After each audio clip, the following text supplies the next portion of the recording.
Hello friends, welcome to my channel Sushant Chess Spice. Today we are going to the next topic, that is the surprise moves, and we are at the part 2 of surprise moves. So we already discussed what is surprise moves. The positions which we are doing, they are otherwise normal motifs, ideas, but here the surprise element is most important. So let's quickly go to the positions and see. White to play here. Materially white is a piece down, but we see that the black king is badly stuck and white pieces are quite easily able to go near the black king. So let's see the activity of pieces. Rook is attacking h7, bishop on g5 is near the king, but it is not attacking any square directly near the king. e2 bishop is not that active. Even the a4 rook which is ahead is unable to transfer to the other side of the board. That leaves us with the queen on d1. We can see that queen d1 right now is not active, but if it reaches h5, it can give a winning position instantly. The comparison of activity is relative. So how much ever I am active, I'll try to compare it with opponent's activity. Then we can decide who is better. So if we look at black's pieces, see there, all main pieces are just lying on the second rank. The knights on d5 and e5 are active. The last move I think would have been captured with knight d5 when black was maybe anticipating the move ed5. Even then we can say white is better here. But white had some idea in mind. I told him the queen wants to reach h5. So white to play and win, and white got the win very easily. This position is somewhat easy. White wanted to use rook h7 or qh5, and he found one more candidate move, that is bb5. So white started with bb5, attacking the queen. Now if queen takes b5, he wants to go qh5, but then we see queen f1 would be checkmate. Okay, so white played the moves in other order. So first bb5, qb5, rook h7 check, king h7, qh5 check, bishop h6 post, and qh6 mate. So surprising move was the move bb5. When suddenly we notice that the queen is attacked. So if we try to defend with anything over here by moving the rook, let's say, then the queen would be lost, and even white's attack will continue with qh5. So qb5, rook h7 check, king h7. Now already the position has collapsed. So only move bh6 and queen h6 checkmate. Let's look at the next position here. Again it is white to play, and this has come from a corridor defense game. The last black move, since I know the game, so I know that last black move was nd7 here. Black knights are trying to come to the e5 square. Perhaps black would have played ne5 right now, but black somehow managed to play the move nd7. Maybe he was aiming one knight on c5 and other on the e5 square. White immediately noted that the black queen has no space. So that occurred to him, and the move nd7 often closes this bishop's diagonal, which can put the king on g8 in some trouble. Let's see, it's like an extraction sacrifice also, which I have discussed before. So here the candidate moves which come to our mind is see, bishop f7 check, qh5, and there are moves like knight f5 and knight e6. I didn't mention about the activity here. By now I know that you are all used to measuring the activity. Let me tell you quickly. Knights, bishop are far superior than these two knights and bishop. White's pieces are aiming towards the king, so king safety is problem, and the queen can join immediately by queen h5 or f3. So white to play here. White started looking into the forced lines. So the forced lines which occur is one bf7, where if I don't take then be8 I gain material. So kf7 is almost forced. So white started looking into this first. Second is knight e6. Knight e6, fe is not taken, then the queen would be gone. So fe, bishop e6 check, but king will be safer on h8 as compared to on the f7 square. And finally there is the move qh5 or then nf5. So white started his calculation in the move bishop f7 check, king f7. Now it looks like if qf3 check, then knight will come to f6. If qh5 check, king will hide back to g8. But white used a tactic knight e6. This was the point that the queen was blocked. So what happens after knight e6? If king has to take the knight, the king walks out. And if the king is not taking the knight, then the queen would be gone for free. So let's calculate further. After bishop f7, king f7, knight e6 is the surprise move. King has to take on e6, and then comes queen d5 check, forcing king f6 when q f5 is checkmate. So let's play the moves and see. Bishop f7 check, king f7, knight e6, forcing k e6, q d5 check, king f6 forced, and queen f5 checkmate. Let's have a look at the next position here. It is somewhat similar to the previous position in some respect. So when we do positions initially, that time if we take similar kind of positions together, it is very good for recognizing the pattern and building the thinking process accordingly. But when we have played chess for, let's say, 1.5 to 2 years, and we have solved say around 500 to 1000 problems, it's good that we take positions of any kind and do them randomly. So that will help us to understand whether we are able to identify the patterns or not. So let's go to the position here. We see that the king safety is very similar to the previous case. Although here what we see, king's diagonal is somewhat weak than the previous one, and the queen has place. In the previous position, the queen was not having any place. But the weakness of e6 we can see easily. Queen is eyeing the e6 square. The surprise element in this position is very interesting, and it's a unique thing, I would say. Okay, so first move is not very hard to find. White has two very convincing first moves, actually three. One is knight f7, inviting the king out and attacking the queen. Queen also attacks e6. Second, knight c6. Many people suggest this.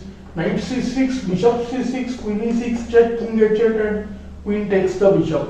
Okay, which is also good. Okay, and finally there is third, knight g5. We directly pressurize e6, and hardly there is any good way to protect e6, because if nf8, then we might move this knight to f7. But black has some chances after qc8 of protecting the e6 pawn.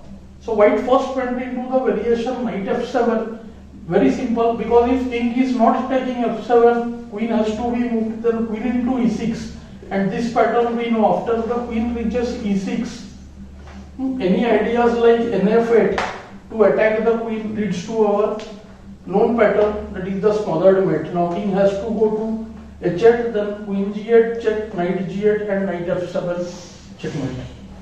So after nf7, basically it's forced to take kf7, but black was perhaps anticipating the move knight g5 check here. And after knight g5, as I told you, there are, see, 1, 2 and 3 variations. Even knight g5 can work, but kg6 is not that straightforward. White went other way around. See, after knight g5, kg8, there is queen e6 check. So finding moves helps us in using those moves later on also, and we can switch the order of moves. So here white found the strong move, queen e6 check. This is the surprise element. I'll just show you. Queen e6 check. The point is, if king takes the queen, then knight g5 mate. See what a pattern. The knight guards e6 and f7, bishop guards d6, other squares are controlled by the pawn like d5 and e5, and it's a checkmate. Okay, let's go back and try to calculate things in our mind. So after queen e6 check, king e6, then knight g5 mates. If king goes to f8, then again knight g5, and virtually there is no defense to queen f7. I can just try an e5 when d5 wins on the spot. Black has to go for the move queen e6, kg6. After kg6, there are again three candidates: queen f5 check, bishop f5 check, and knight h4 check. White went for the move knight h4 here. Bishop f5 was also very interesting, but after bishop f5, king g6, queen f7 check, then there is g6, and after g4 there is knight g4. Although bishop f5 is also winning in that case. Queen f5 check allows the king to return to f7, hence it is inferior, but also winning. So queen e6, kg6, knight h4 check, forcing the king to go to h5, and now comes queen f5 check, and it's game over. Now see, king has to take the knight on h4, g5 allows qg5 mate, and when king takes the knight on h4, there are various patterns. See, queen is on f5, king on h4. So one bg3 mates, second g3 mates, third qg5 mates. Let's play the moves and see. Queen e6 check, kg6, knight h4 check, kh5, queen f5 check, kh4 almost forced, when g3, bg3 and qg5. All are checkmate. After queen e6 check, if king f8 is played, then as I told you, knight g5, threatens mate on f7, so only move e5, and here d into e5. And again knight f7 is unstoppable, bd5, then again cd5. So we'll gain a lot of material here, we'll win the queen also. bd5, cd5, qd5, then knight h7 check, knight has to take when the queen will be taken. Okay, and white will win the game. Do mention in the comment section if you are liking or enjoying these lessons. If you have any other query, or if you want me to cover any other topic, do mention in the comment section. Let's look at the last position now. This position is very interesting and very tricky. At first look it looks like there is nothing much wrong with the black position. Those who know about the mating patterns, they can relate with it. See, whenever I told you any three pieces can checkmate the king. So whenever the king is in such a situation where the squares in below it are protected by, see, knights here, knight f8 and knight g7. Okay, they are protected, and a check appears from behind with a rook. So this creates a mating pattern called the Arabian mate or the Arabic mate. See, what are the conditions? The square next to the king is covered by pawn or one piece, and see, knight has to be protected by something. So usually rook, knight and pawn, they are able to create, and the squares in g6, e7, they are covered by his own pieces. Knight covers g7, knight protects f8. Okay, so this is the mating pattern what white had in mind, because of which he was able to the concept of Arabian mate, and he got the solution also. Of course, it's a game position. White had to use many other factors. Let us see the factors which are in white's favor. One, the rook is on the 7th rank. The b3 rook is active. Many cases it can come from the f3 square. Right now this rook on a3 is stopping rook f3 check. Black's problem is, second problem apart from this back rank, is the rook on c8 is guarding c1 as well as f8. So that rook is overloaded. And the a3 rook will hang as soon as the c1 bishop moves. So black's pieces are somehow holding everything, and they are quite awkwardly placed. Okay, so here the first move itself is very surprising and somewhat difficult, I would say, and there are some interesting variations. So let's look at the candidate moves. Noting that this rook is the defender, white has two instant, one rook b8 and rook c7 candidates. There is knight d8 check, but after rook d8 we are not gaining anything. Amongst capture there is rook a3, which forces bishop a3. So considering these moves, white started his calculation first in the move rook b8, because rook b8 looks pretty forced. If the rook is taken, then rook b8 and mate appears on f8. If I play to rook b8, rook b3, then also rook c8, attacking the bishop and threatening mate on f8. So there is no defense to that. But to rook b8, black can play rook a8, and whichever rook is taken, then the c1 bishop is protected. So that is the point white tries to use, second point I would say. And white found the strong move rook c7. Now the point is very clear. If rook takes c7, then comes rook b8, and there is absolutely no defense to rook g8 mate. The pawns are unable to move. I can just give a check or two. So after rook g3, if king takes, then bishop would give check, and after rook g3, hg3 is just best, and then even after bishop g5 we see that rook f8 is meeting. The merit of the move rook c7 is that the c8 rook is attacked and we are also eyeing the c1 bishop, so that it's a double attack, and all the variations we see are really now winning for white. So rook into b3, then also rook f8, creating the same problem. Let's look at the move rook c8. Now what happens? If we take the c1 bishop, then b3 is hanging. If we take rook into a3, then he will take with the bishop. So this looks like a serious problem. Here white has a very strong move, rook b7, and now white dominates on the 7th rank, and we see that the c1 bishop is hanging. Moment the c1 bishop moves, which is almost forced, then comes rook e7 check. King has to go to g8, and here we use another mating pattern. Whenever two rooks are on the 7th rank, if they control g7 and h7 squares, one rook reaches h7, and if the g7 square is protected by any other piece, we use the enveloping maneuver which we discussed during the rook endgame. So rook g7 check, king h8, rook h7 check, kg8, and here rook g7 mates, but let's assume this knight would have been on f5, then in spite of king f8 there would have been rook h8 mate. That is the enveloping maneuver. Here it's a direct checkmate. So basically rook e8 is the only move to protect e7 when rook into c1 and white wins the game. And finally we have the main line. Black has to go for the move rook a8, and this time we see that rook c8 allows rook c8 when c1 is protected.